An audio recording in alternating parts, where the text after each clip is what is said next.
also did his earlier work before. He did a lot of work with Tales to Astonish, I believe some Tales Suspense. I don't have a lot of Tales Suspense, so I don't have any of his work there, but as you have seen in my other video, I do have a fairly good run of Tales to Astonish, and Gene did a lot of work there before he jumped over to Daredevil. So this work precede his work on Daredevil, and this is one of my favorite cover that he did for Tales to Astonish. I'm not a big Submariner fan, but this is a gorgeous cover, a very good drawing of Submariner. Beautiful. And his work inside, it's great. This is a fantastic issue, actually. I mean, Dick Ayers ink this book, this issue, but the art inside is just gorgeous. Look at this. Okay, this is 1960. This is early '66. As you can see, Gene was a man. He was a man. He came on strong right from the start with his own style. A lot of good stuff.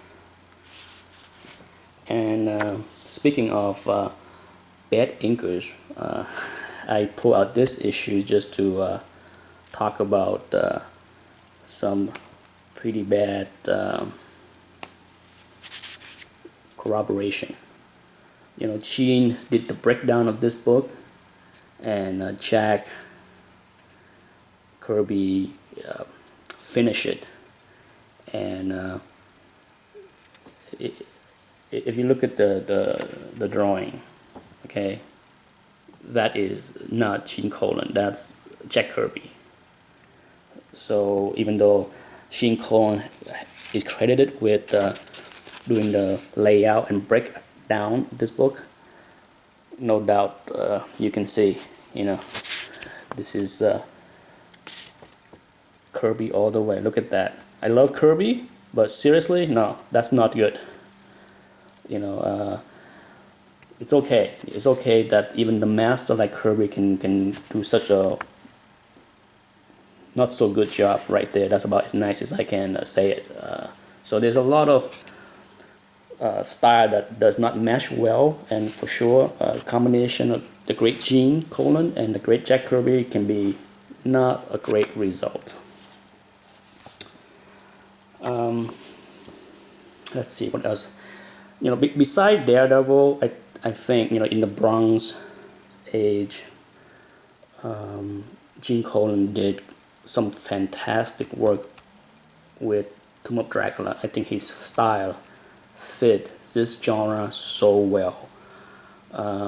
Daredevil, Tomb of Dracula, it is basically two of the titles that I really like his work with, and the great thing about the Dracula book is the collaboration with Palmer. Tom Palmer, to me, is perhaps the best, if not greatest, inker of the 60s, late 60s. No doubt, from the early 60s through the early 70s, Tom Palmer was fantastic. He can ink anybody. If anybody that can make Gene Colan art look this well, Tom Palmer can. Nobody else can.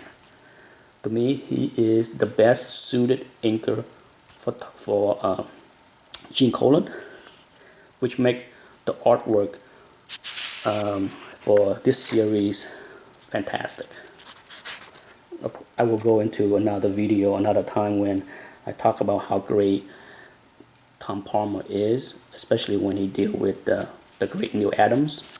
No doubt he is also the best inkers for Neil Adams. But if you have never read the Tomb of Dracula books. Trust me, if you are a Gene Colan fan,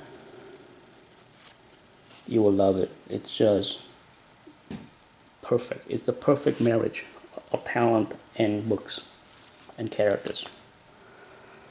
Let's see, before I go, I do have, the very few high-grade books that I have with Gene Colan is, of course, probably the most widely known one will be this one, the Captain Marvel, the intro of Captain Marvel, one of my favorite character. This copy is gorgeous, as you can see. The first part of the book is the intro of Captain Marvel, and this one is inked by Frank. No doubt, as I already brought up, Frank is not the best inker for Gene, but as you can see, even so, Gene Colan was just great. I really like this short story, that intro, Captain Marvel. A lot of good stuff, but this is my beautiful copy.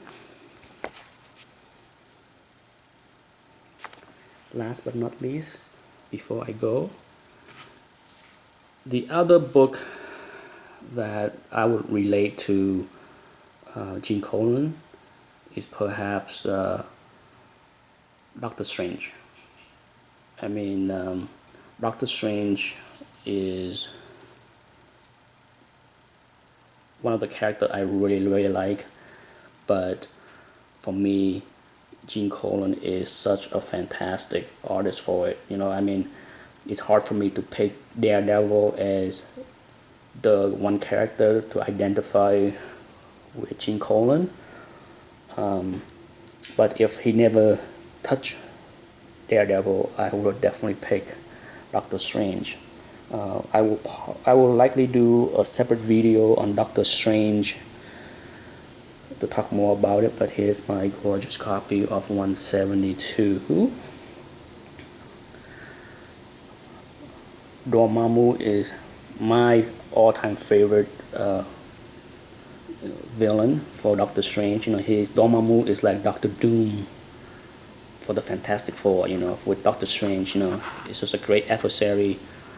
This cover is just gorgeous, fantastic art. I love the color. This book is like Snow White. This is just a gorgeous copy. I'm so happy with this copy, and the art inside is by the best two, possible team up. You have Gene Colan and you have Tom Palmer. Look at this splash page, gorgeous. I can sit through and I can flip through this book the next 10 minutes because it is just stunning. And if you're a Doctor Strange fan, I'm sure you are likely a big Gene Colan fan and a big Dormammu fan, but these books are just fantastic. And I can't wait to do my video on with Doctor Strange because he's a fantastic character, and the art by Gene is just phenomenal. Anyhow, thanks for watching, and I hope if you're not a Gene Colan fan, maybe you will be in the future as you get a chance to take a look at his art closer in person. Thanks. Bye.